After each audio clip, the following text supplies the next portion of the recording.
Channels are the way the messages travel to the receiver, and some messages use more than one channel. For example, this class uses multiple channels. The narrated presentation is one channel, the website is another, the discussion board is a third. Within each of these channels are sub-channels. The videos, the graphics, the readings are all sub-channels that carry messages. One determination of how good a grade you get in this course is how many channels you use. There are students who will never listen to these presentations. Some students will never do all the readings. Some students won't complete all the discussions. By skipping channels, they're going to get a lower grade, which makes my stomach hurt. So your choice of channel is critical. If you choose a channel that's not easily received or not easily decoded, your communication can fail. Plus, channels can be interrupted. You could press the stop button in the middle of the presentation. You can log off the website. You can stop reading a discussion.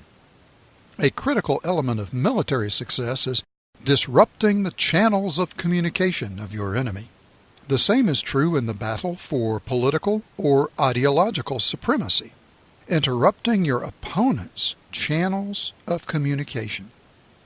Decoding is translating the received channel into something with meaning.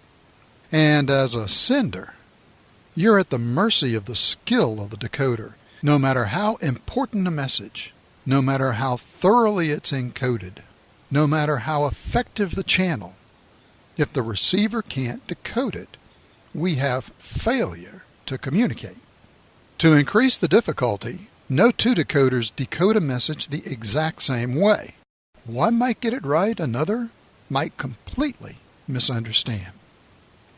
In face-to-face or machine-assisted communication, you might only have a single receiver decoding your message, but in mass communication, there may be many decoders on each channel, and every one of those decoders might miss your intended meaning. So mass communication can easily lead to mass misunderstanding. The newest channels of communication, social media, are especially susceptible to failures in encoding and decoding. The receiver is the target for the message. It might be a person, a group, or millions. And there's always the risk of unintended receivers.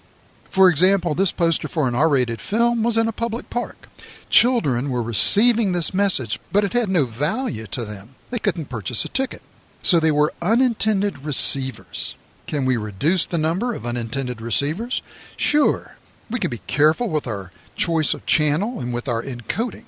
But many of the arguments for government or legal control of the media involve restricting receivers. Magazines have plastic wraps over the cover. Over-the-air television airs edited versions of movies.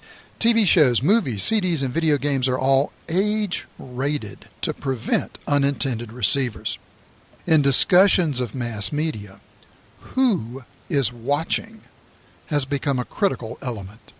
And what's the result of viewing inappropriate content by unintended receivers? Well, Calvin is certainly getting quite an education as he stays home from school sick. The Module 2 article, The Other Parent, discusses the problem of unintended receivers, and it urges steps to restrict content.